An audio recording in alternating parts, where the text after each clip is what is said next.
came around to say hello. One-on-one, I'm so fly. You took a nosedive. Careful when you play on my level. For you, it's so. Hey, hello. Motorola Razr 50 Ultra. Flip the script. Hello, Moto.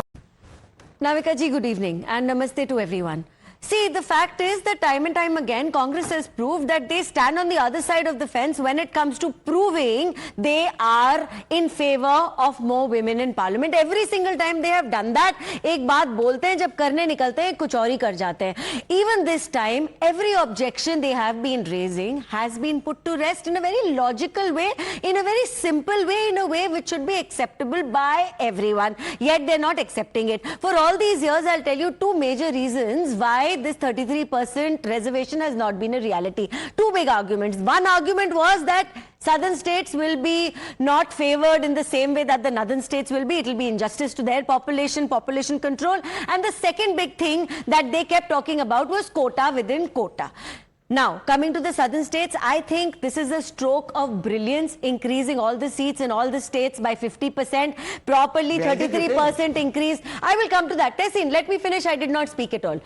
33% increase in parliament totally, and it is going to be done in a way that no man is displaced. Every state gains proportionately. Their representation in parliament remains steady. Everybody is happy, but they are not happy with it because finally something that needs to be done is happening, and I don't think they stand for the progress of the nation. The second thing is quota within quota. Time and time again they discuss quota within quota, and even today so much of the conversation, including what was being said by Akhilesh Yadav, was about quota within quota.